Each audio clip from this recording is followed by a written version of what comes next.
This is a very special episode of Up on Blocks. My guest was an architecture student at London Polytechnic, where he formed a band with a couple classmates. In 1965, the band became known as Pink Floyd. Drummer Nick Mason and his band toured the world and recorded some of the greatest albums in rock history, including Dark Side of the Moon and The Wall. They have sold over 250 million records. The success of Pink Floyd allowed Nick Mason to explore other passions, among them racing cars. He started club racing in 1973. Through the years, he acquired various cars that allowed him to race in a number of events, including the 24-hour Le Mans in 1979. Thanks for joining us today. Your father would take you to races at Silverstone and Le Mans. That sounded like a fantastic way to grow up.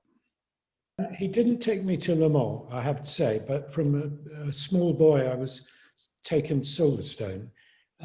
My dad was a documentary filmmaker, worked for Shell, who had their own film unit. And so he made movies about, he did one on the 1952 Le Mans and the Mille Miglia in 53, I think it was. And he raced a vintage Bentley himself. So that was the big treat. And it was, every weekend, club racing at Silverstone, more or less. Was that the Bentley 4.5 liter? Yeah, it was. Oh, wow. So is that what got you into vintage cars? Oh, completely. Because, I was taken to a few big race meetings, and I had the obligatory collection of Dinky toys from that period. But I certainly, the interesting thing was that how many of the cars that I saw when I was 8, 9 years old are still running today. Vintage racers keep their cars in top running condition. There are quite a few vintage car collectors and racers in our region. One gentleman around here regularly races a 1912 Mercedes. It's fantastic to see these old cars still running. You've raced at Le Mans and Carrera Panamericana. What is it about these long distance races that you love? Well, I think, I have to say the Carrera is a very different animal, really, to Le Mans. The Carrera was just a sort of great fun event, really. And it had some nice challenging things, but in a way, things like the Carrera and to some extent the Mille Miglia, a sort of new way of giving people the experience of that sort of racing, whereas Le Mans for me was the absolute pinnacle of where I wanted to get to as an amateur, and actually to be there, being overtaken by Jackie Ickx or Derek Bell and Paul Newman actually in 79 or 80, I think it was. That was something else. That was a truly astonishing experience. Great experience. You had only been racing for about 7 years at that point. And I hadn't driven anything with with a wing on it up until then. So that was a bit of an eye-opener. You did fairly well, finishing second in class, even though you said you didn't think you were ready for it. Oh yeah, we did, but I think that was more a credit to the team and the drivers, because the team was a really excellent little amateur setup, but they'd been doing it for a long time and they knew exactly how to go about it. So in a way, and I've talked to a lot of people over the years about their first Le Mans going into it, and I was really lucky. I talked to Alan de Cadenet about his first time there, in a bigger team, where they really gave him a hard time. And it just sounded so much harder work. What did you race at Le Mans that year? The first 2 years was a 298 a Lola, 297, 297/298. Which is a 2-litre car. It was Group 6. There were two classes. There was a sort of 3-litre class and a 2-litre class. So that car's in your collection? Oh, yes. Yeah. Yeah, I was going over some of the cars in your collection, and then you have a spectacular grouping of cars you either own now or owned in the past. It's very impressive. I should never have sold anything. Which car that you sold was your biggest regret? Oh, an 8C Alpha, which I sold to a lovely American guy who really looked after it, and it's gone to a very good home. But I sold it. What I tend to say is that I sold it because I had to pay some tax. Actually, what I should have done is gone to jail and kept the car. It's just I never intended to be a car collector. What I did was I wanted to go motor racing, and I got to the point where I didn't actually have to sell one car to buy the next. And so I ended up, in fact, at one point, having my own restoration shop, which was called at the time Montaigne Engineering, but later has morphed into Courier Bertelli, which is a sort of pre-war Aston specialist, which was originally myself and Derek Edwards, and is now Rob Blakemore and Andy Bell. Of the cars you've experienced, what is the most historically significant to you? The most, trying to think, well, in some ways, the BRM, the V16 BRM, because getting that running was such a major effort. Took about 2 years to get it to the point where it could run properly, and I only ever did one race in it, and finished the race. And after that, I just thought that's probably enough. It was so complex and so difficult to keep it going properly. And all of your cars are in running condition now? I try to, but you never can, actually. That's the goal. But the reality is you end up, there's always one car that something broke and you can't get the part, or you realize it's time for it to be given a complete rebuild. And within no time at all, you find you've got 3 of those. I'd love to be able to say everything is on the button, but they're not. I can understand that. I've got an old car and some old bikes in my collection, but none are running at the moment. Well, I have to say that's sort of what I would say is that's all you need. I mean, I think, things have been different, and I carried on training as an architect and ended up doing that. I'd have still had a vintage racing car, but I would probably just the one. But I'd have probably had 80% of the fun that I've had with dozens of them. Wow. Then in some ways, to be able to devote all your efforts to one car is preferable to spreading yourself a bit thin. You have restored and unrestored cars in your collection. What are your thoughts on whether or not to restore a car? I think that's a really difficult one, and the answer is everyone has to make up their own rules. I think people who restore cars, own cars and restore them. They are the curators, and they should be, I say, allowed. They will inevitably do whatever they think is right, but what is right keeps changing, and it's very easy to be. It's very nice when people say, "Oh, what's so great about you and your cars is you use them and we get to see them on the track." On the other hand, in a future generation, if they took my cars to pieces, would be going, "Oh, I'm sure they didn't have these conrods in 1935." Or, it's inevitable if you run the cars hard that you will start messing about and doing what you can to make sure they don't that they're really roadworthy. And I think it gets difficult with the older cars to decide quite which way to go. I mean, interestingly, I think about this quite a lot because it comes up so often.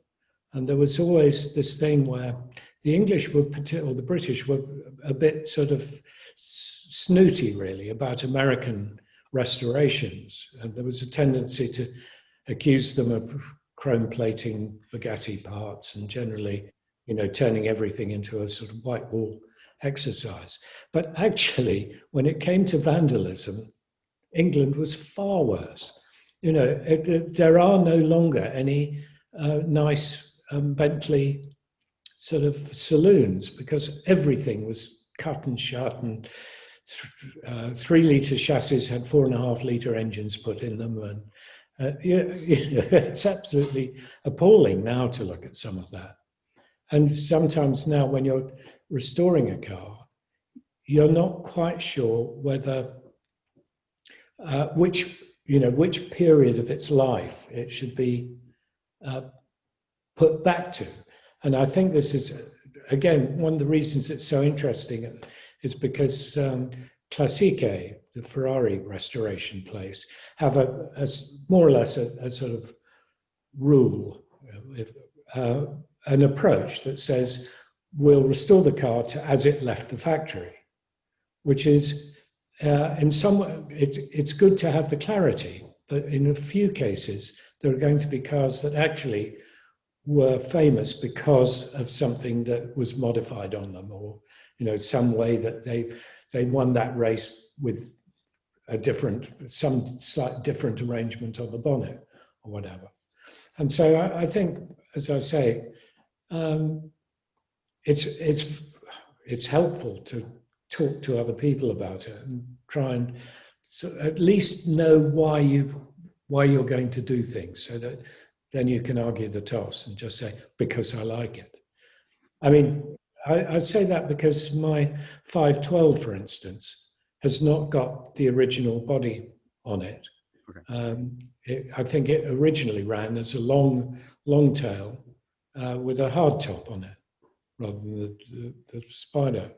But on the other hand, I wanted to race it, and I hate that sort of enclosed thing with those sort of cars. And so it absolutely had to be it was restored to the open top. I'm wittering on about this, but it's sort of something that I think is really interesting, and it affects museums and it affects private owners in terms of how we go about doing these things. The two sides argue back and forth about restoring a vehicle because it has deteriorated too far, or keeping the original condition to show the future generations just how exactly the vehicle was from the factory. The argument seems to lean towards preservation over restoration, where 20 years ago, the preference might have been to restore. Yeah, and there's been some brilliant sort of preservation exercises done, but you need pretty dedicated people to do that. For so many of these cars, there is everyone has a sort of fantasy of driving to the pub with this shiny, whatever it is. And to actually retain all those sort of wonderful, distressed-looking body panels or whatever, it's quite a difficult thing to do unless, as I say, unless you're pretty dedicated. Absolutely, you're right. You've got a fantastic resume of races, but the race that interests me most is the London to Brighton run. The London to Brighton Venture and Car Run is held in November each year and remembers the 1896 Emancipation Run, which celebrated the Locomotives on Highways Act that allowed automobiles to travel without the need of someone to warn pedestrians or horses. Today, the 54-mile tour is limited to vehicles built before 1905. So what was that experience like? Well, it's a little bit like the Mille Miglia or the Carrera Panamericana. It's great because it's not a race, but it's or let's say like the Mille Miglia, that it gives you a real taste of what motoring might have been like 100 years ago, and it's more than 100 years ago, and it's harder work than you'd think. I think sometimes people think, oh, they've seen, I'll tell you what's happened, is they've seen Genevieve, the film, And they think, oh, it'd be quite fun to have an old car. Until you've actually got that through London traffic on a Sunday morning to get out of town when you've got no brakes really worth talking about. You know, every gear change is a bit of a sort of drama. And you've got a lot of other motorists surrounding you who have no idea of how out of control your car is. It can be, as I say, it's enormously satisfying when you get there. So you own Panhard for Yeah, and I have to say the Panhard in a way is I won't say it's too easy, but it's very easy in the Panhard compared to some of the, you know, when you're driving home after about, and you've been in Brighton for 2 or 3 hours, and you see these people still coming in on devices that really just have these extraordinarily tiny engines that they're pushing or pedaling, or they all, more or less everyone has to get out when they come to any sort of gradient of any sort. It's a slog, but very satisfying to complete it. So of all the cars you've driven, you've experienced, what would you say is your favorite to experience, to not just the drive itself, but the whole experience that comes with the car? Well, I suppose I always tend to use 3 cars for this because the pre-war Aston is just lovely, and it's the car I started driving with, and it's probably the car I know best of all. And my kids have driven them, and my daughters race them, and I've just been around it for so long. It's the car I know best of all, I suppose. The other one is the Birdcage Maserati, because I think it's the best balanced of all the race cars, and it can sort of punch above its weight, especially the 2-litre car. And I had a great, you know, probably my best race ever was the support race for the British Grand Prix, and back 25 years ago. And the car, basically, it was up against a much more powerful sort of D-types and so on. But by the end of the race, the rubber on the D-types was, they couldn't get round the corner that quickly. And so I won the race on the last corner of the last lap. And once you've had that experience, particularly in front of the F1 paddock, the car is still golden for me. And then lastly, it has to be the GTO, because it's very similar to the Birdcage in that it's a very good balance between brakes, chassis, gearbox. The package works incredibly well. So it really is a car that you can do a 500-mile rally in, but also do a race at Silverstone as part of the part of the outing. And of course, the one other thing is it makes you look incredibly clever for buying one. Not quite as clever as if you'd bought 2 of them. That's good. You said the one car you would like to reacquire was your first Austin 7. I did try and track it down because I thought it'd be rather nice to have it, but it was not a car I felt that strongly about, because I had a lot of fun with it and I learned a lot from it, but I also treated it very badly. No one had really taught me how to use a tap and die to put in the exhaust studs. So I actually used araldite to secure them. And I just think that sort of engineering is not something I want to revisit.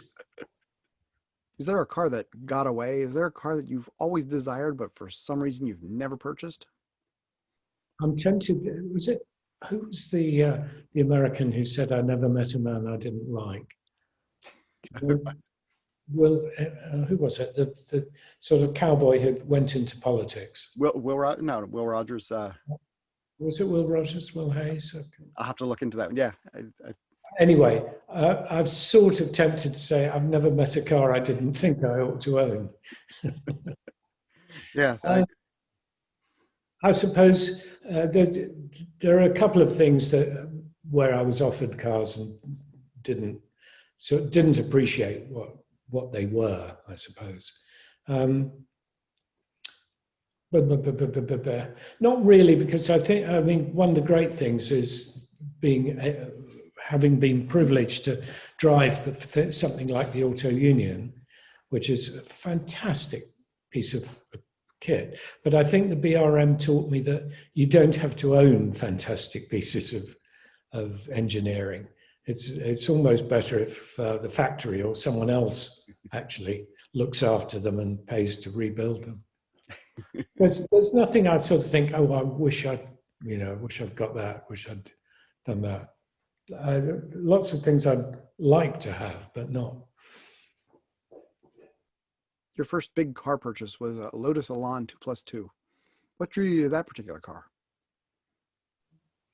My first sort of real road car. Well, I ran the Austin Sevens as a road car, but I had a Mini Cooper for a while, and then got into a Lotus Elan. I had a couple of them. I had the regular cars, and two of them, and then moved on to a 2+2, just because I thought I'd like something a bit bigger, and I thought it might be better for long journeys, which was not actually the case. It goes down nearly as often as the regular Elans. What is it about cars? I think the thing with cars is, every car has a story, and